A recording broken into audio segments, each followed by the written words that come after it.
પાટણ જિલ્લામાં કોંગ્રેસ સંગઠનમાં આંતરિક કકળાટ સર્જાયો છે. અનુસૂચિત જાતિના પૂર્વ જિલ્લા પ્રમુખ હસમુખ સક્સેનાએ ખુલ્લેઆમ વિરોધ નોંધાવ્યો અને જિલ્લા કોંગ્રેસ કાર્યાલયને તાળા માર્યા. પાટણના કોંગ્રેસ વિધાન સભ્યએ સ્પષ્ટ શબ્દોમાં કહ્યું કે આ સમસ્યાનો તાત્કાલિક ઉકેલ નહીં આવે તો દંડક પદેથી રાજીનામું આપશે. ઉલ્લેખનીય છે કે પાટણ જિલ્લામાં મહિલા પ્રમુખની નિમણૂકમાં સ્થાનિક આગેવાનોનો સેન્સ લેવામાં નથી આવ્યો, ત્યારે ગુજરાત પ્રદેશ અનુસૂચિત જાતિના નેતા હિતેન્દ્રભાઈ પીઠડિયાની સામે ગંભીર આક્ષેપ કરવામાં આવ્યા.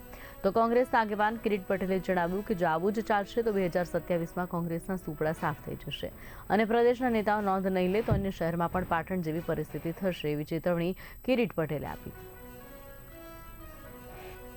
જુએ તો કોંગ્રેસના હોદ્દેદારોએ કોંગ્રેસના પ્રદેશ પ્રમુખથી માંડી અને કોંગ્રેસના મોવડી મંડળે વિચારવાની જરૂર છે. એમને જો નિર્ણય લેતા હોય અને નિર્ણય લીધા પછી જો ચૂંટાયેલા પ્રતિનિધિઓ સાથે જિલ્લા પ્રમુખ સાથે પરામર્શ કરી અને ખરેખર જે પાર્ટીને વફાદાર છે એવા લોકોની નિમણૂક કરતા હોય તો આવો વિવાદ થાય નહીં. પરંતુ મારી જ વાત કરું, 2017ની અંદર જ્યારે અમે ચૂંટણી લડ્યા ત્યારે ચૂંટણી લડ્યા પછી અમને એક ફોર્મ આપવામાં આવ્યું કે તમારા ચૂંટણી દરમિયાન કયા કયા લોકોએ પક્ષ વિરોધી પ્રવૃત્તિ કરી હતી. 2022ની અંદર પણ આવું ફોર્મ આપવામાં આવ્યું.